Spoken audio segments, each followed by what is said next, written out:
स्नेहा का सपना था कि उसे कोई बहुत ज्यादा समझदार और स्मार्ट पढ़ा लिखा लड़का मिले।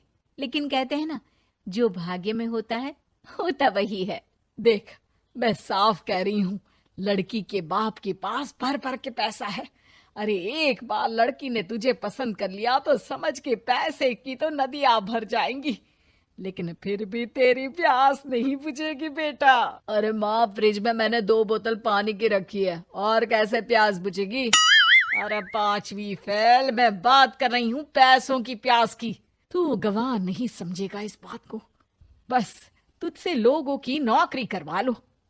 वो क्या है ना आशीष की माँ, वो सीधा है, और जिसे तू लोगों की नौकरी बोल रही है ना, वो आशीष का प्यार है अपने लोगों के लिए, जिनसे वो प्यार करता है या जिनसे जुड़ा हुआ है वो।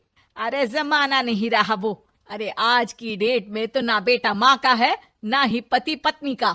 कैसी बात कर रही है माँ? चाहे दुनिया यहाँ की वहाँ क्यों ना हो जाए, मैं आपके बिना नहीं रह सकता, ना ही मैं आपको कभी धोखा दे सकता हूँ। अरे हाँ, ठीक है ठीक है। देख, लड़की को पढ़ा लिखा लड़का चाहिए तो वहां चुप रहना। जबान खोलेगा तो पता चल जाएगा कि पांचवी पास है। अरे तो पढ़ा देती ना आगे। माना सौतेली माँ हो, लेकिन दहेज की लालच तो अपने बेटे जैसी ही रख रही हो।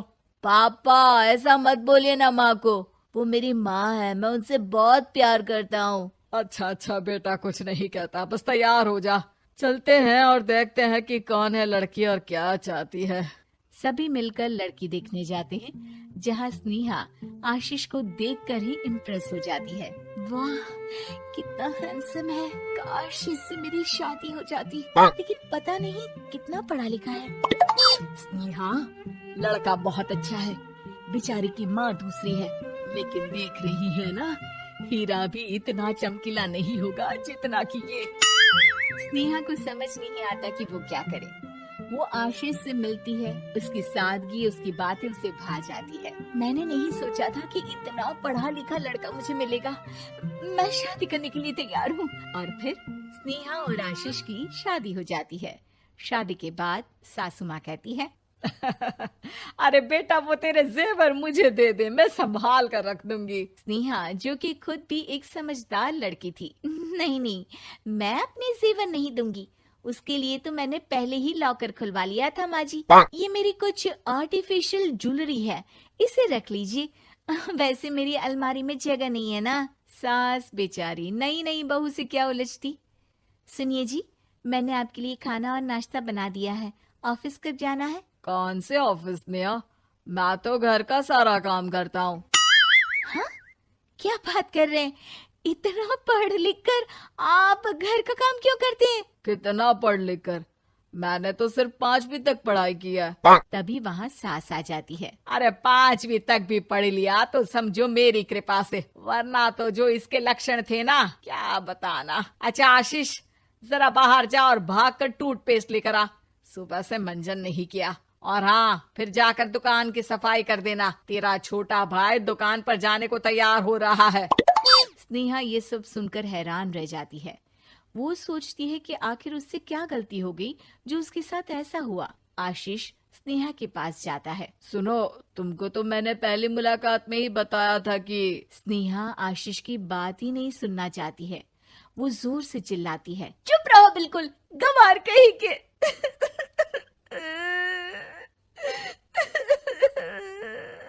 कितना बड़ा धोखा हो गया मेरे साथ। अब मैं इस घर में नहीं रह सकती।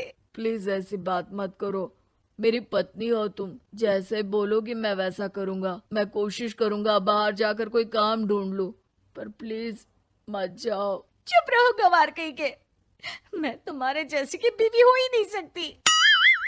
आशीष स्नेहा को लाख समझाने की कोशिश करता है, लेकिन वो अपने मायके चली जाती है। माँ चलिए ना, स्नेहा को मना कर लेकर आते हैं। अरे जाओ, मनाने जाए मेरी जूती। इतना घमंड, जैसे कलेक्टर हो कहीं की महारानी। अरे मैं तो तुझे कहूंगी कि तू भी भूल जा, हमने नहीं भगाया, खुद ही तो गई है। माँ वो बीवी है मेरी, मैं प्यार करता हूँ उससे, मैं जा रहा हूँ उसे लेने। वहीं स्नेहा के घर पर, माँ वो तो कुछ काम ही नहीं करता, घर का नौकर है, 5वीं पास। मैं नहीं रह सकती ऐसे आदमी के साथ माँ।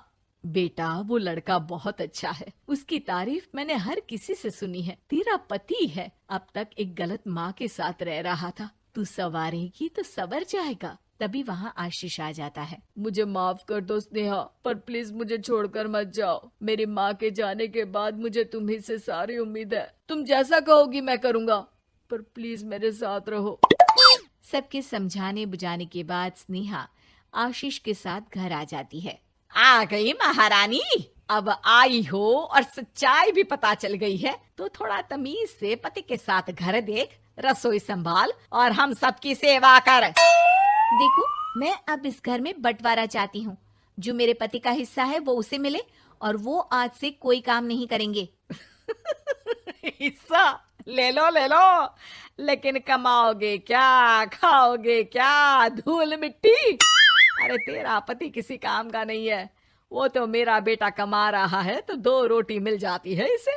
तभी वहाँ स्नेहा के ससुर आ जाते हैं। मैंने एक बंद फैक्ट्री को पहले ही आशीष के नाम कर दिया है और घर के 2 तल्ले में 1 तल्ला ले लो। मैं तो आशीष के पास रहूंगा, वकील थोड़ी देर में आता ही होगा। अरे जाओ जाओ, 2 दिन में भूख से तड़प कर सब वापस आ जाओगे। बढ़िया आई बहू बेटे वाली। फिर क्या था, स्नेहा आशीष के साथ मिलकर बंद फैक्ट्री को खोलती है और मन लगाकर काम करती है। दोनों की मेहनत रंग लाती है और आशीष अपनी मेहनत से एक सफल बिजनेसमैन बन जाता है। लेकिन एक दिन, अरे बहू बेटा आशीष, मुझे माफ कर दो, मैं भी अब तुम लोगों के साथ रहना चाहती हूँ। इस कमबख्त ने तो दुकान का बेड़ा गर्क कर दिया। वो तो आशीष था जो सारा दुकान का काम संभालता था। बेटा हमारे पास तो अब खाने को भी नहीं बचा। माँ जी, इसे कर्म के फल कहते हैं। खैर, खाना है तो आपको और आपके बेटे को काम करना पड़ेगा, समझी? हे भगवान, अब ये दिन आ गए हैं कि बहू के साथ रहने के लिए मुझे काम करना पड़ेगा। बेटा आशीष, तू ही समझाना अपनी बीवी को। पता है ना मैंने तुझे कितने प्यार से पाला है। हाँ माँ, वो तो ऐसे ही बोल रही है आपको। अरे घर में कामकाज के लिए बहुत सारे नौकर चाकर है, आप आराम से रहिए माँ। स्नेहा आशीष का अच्छा और सरल सच्चा व्यवहार देखकर मन ही मन सोचती है, मेरा पति गवार ही सही, लेकिन दुनिया का सबसे अच्छा इंसान है।